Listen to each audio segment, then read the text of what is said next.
Selamat malam para netizen dimanapun kita berada, salam inspirasi bagi kita semua ya. Menarik juga ternyata elektabilitas Anies Baswedan menurun, Nasdem mulai menyalahkan Demokrat dan PKS. Benarkah seperti itu begitu?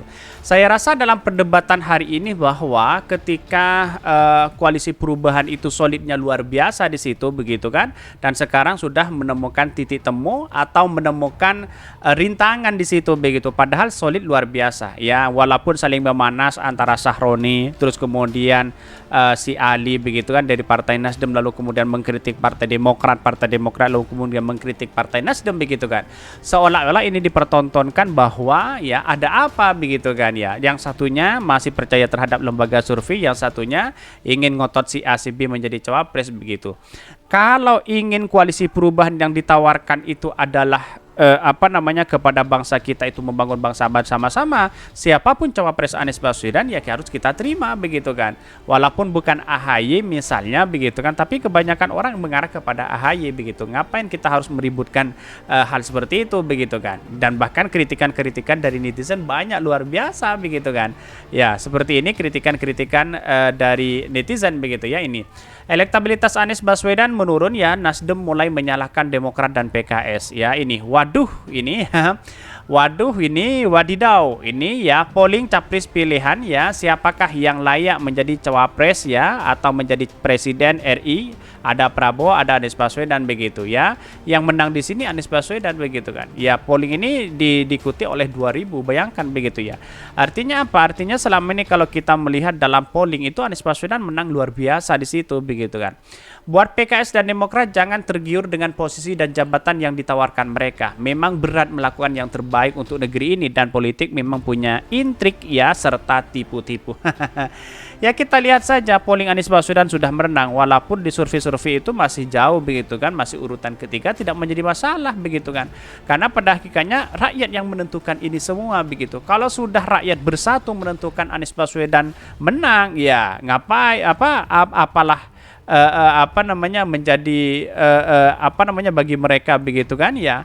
Apa yang terjadi misalnya ya, walaupun berat sekali untuk menerima ini semua begitu kan, karena membangun bangsa bersama-sama itu pasti ada pro dan kontra di situ begitu ya. Media oligarki ya, politik Golkar ya punya menginginkan Indonesia status quo, cemongers ortodok. Wah, banyak sekali kritikan mereka begitu. Ini bahkan banyak yang melakukan polling begitu kan, yang dimenangkan itu adalah tetap Anies Baswedan di situ, bayangkan begitu kan. Padahal dalam polling itu banyak yang melakukan, bahkan ada 3.000, 20.000, 9.000 suara voters ya begitu ya, yang menunjukkan Anies Baswedan kemenangan di situ begitu. Maka orang-orang akan berspekulasi bahwa ini luar biasa Anies Baswedan kan, begitu logika kita begitu ya. Dengan adanya seperti itu ya, Anies Baswedan bisa dinyatakan atau bisa ya perkiraan ya akan disukai masyarakat dan bahkan menang begitu kan. Ya, inilah yang kemudian menjadi cikal bakal bahwa Anies Baswedan membawa perubahan kepada bangsa kita begitu. Walaupun banyak sekali pro dan kontra hari ini begitu kan, begitu banyak yang dibully begitu ya, dan membuli Anies Baswedan saat ini begitu. Bahkan ini, Partai Guram nyalahin Demokrat dan PKS, padahal partai karbitan ini sering fitnah Demokrat dan AHY ya. Sosokan mau jadi komandan koalisi perubahan padahal nggak punya kemampuan. Demokrat itu partai besar, pernah jadi pemenang pemilu dan penguasa negeri ini selama 10 tahun. Nah, inilah yang kemudian narasi-narasi yang di bawah itu, baik partai Demokrat, baik ya pendukung-pendukung dari tiga partai koalisi perubahan ini saling melakukan seperti itu begitu. Saya rasa salah begitu ya. Jadi mungkin ya di koalisi perubahan itu solid, dan bahkan AHY menyatakan bahwa wah, ini cawapresnya tetap Anies Baswedan, tidak mungkin akan keluar di situ begitu kan. Apa yang mau diharapkan begitu ya? Ini bukan soal siapa capres cawapresnya, tetapi soal itu membangun bangsa bersama-sama. Kira-kira kan seperti itu begitu. Dan bahkan beritanya banyak sekali pro dan kontra begitu, dianggap sebagai bahwa ya mulai bahwa Nasdem menyalahkan PKS dan Demokrat, padahal tidak begitu. Mari kita baca ini ya. TV1news.com, di tengah memanasnya berpolitikan Indonesia soal Pilpres di 2024, elektabilitas bakal capres di 2024 Anies Baswedan menurun hingga ke posisi ketiga. Namun hal ini membuat Partai Nasdem mulai menyalahkan Partai Demokrat dan PKS. Kenapa kok saling menyalahkan begitu? Ada apa begitu kan? Apakah ini bagian dari strategi politik agar ya koalisi perubahan dianggap sebagai kacau atau apa begitu? Tapi tunggu saja lah begitu ya. Hal ini dikatakan langsung oleh Wakil Ketua Umum Partai Nasdem Ahmad Ali kepada awak media. Ya, Ahmad Ali katakan bahwa Partai Demokrat dan Partai Keadilan Sejahtera PKS tidak serius menggaungkan Anies Baswedan selaku bakal calon presiden baca pres koalisi perubahan untuk persatuan KPP. Tetapi sejak dulu saya lihat bahwa politik Partai Nasdem itu ya sering sekali mengatakan bahwa solid begitu ya, dan bahkan menentukan calon saja itu tuh sudah sejak dari awal begitu kan. Apakah ini menunjukkan bagian strategi politik atau apa begitu ya? Bahkan Ali disebutkan ketidakseriusan Partai Demokrat dan PKS menyebabkan elektabilitas Anies Baswedan berada di urutan ketiga setelah baca pres lainnya seperti Ganjar Pranowo dan Prabowo Subianto. Ya, harusnya itu loh poin pertama, tidak maksimal sosialisasi Anies. Harusnya ialah uang menjadi permasalahan ya. Kita ya soal koalisi kan sudah terbentuk. Di dalam koalisi ini yang disepakati itu ya hanya satu poin tentang capres, ucapnya saat dihubungi oleh media. Bahkan kemudian ketika itu sudah terbentuk koalisi yang satu bekerja bersama untuk sosialisasi Pak Anies Baswedan, tetapi menurunnya elektabilitas ini. Ada apa? Karena belum ada wakil atau karena anggota koalisi yang belum mensosialiskan saja, belum maksimal, sambung Ahmad Ali.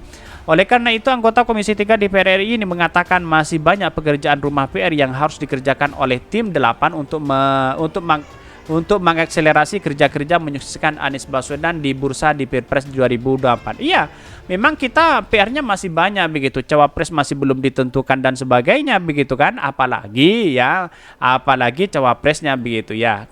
Karena memang pada hakikatnya sekarang itu koalisi perubahan dilanda luar biasa begitu kan, mulai dari bulian ya, mulai dari memanas antara Demokrat dan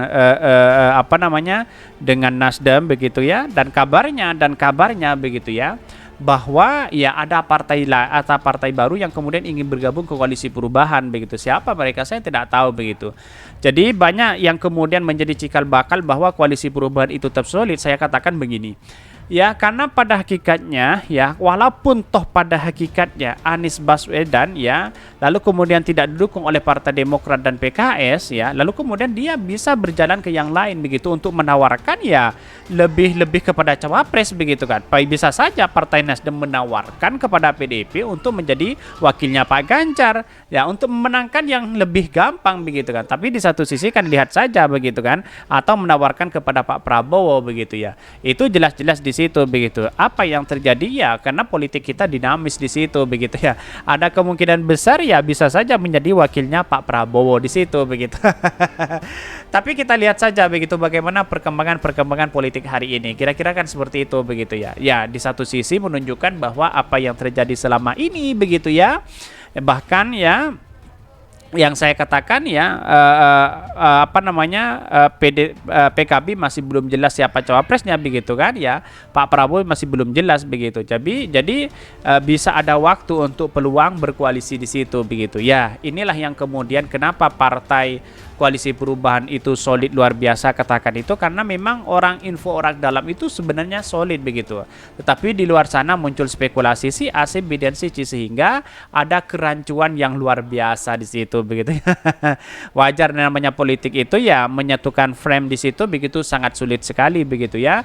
Karena sama-sama punya kepentingan luar biasa. Bayangkan begitu. Kalau sudah punya kepentingan luar biasa, apapun yang terjadi bagi mereka begitu ya tetap ya dia bersikokoh dan mempertahankan hak itu begitu. Semua orang berbondong-bondong untuk menjadi cawapres itu. Kira-kira seperti itu. Mungkin itu yang kami sampaikan. Tonton terus channel Hodari Podcast Rakyat ini karena ada berita-berita menarik dan viral setiap harinya. Salam para netizen, salam inspirasi bagi kita semua. Jangan lupa di subscribe channel YouTube Hodari Podcast Rakyat ini.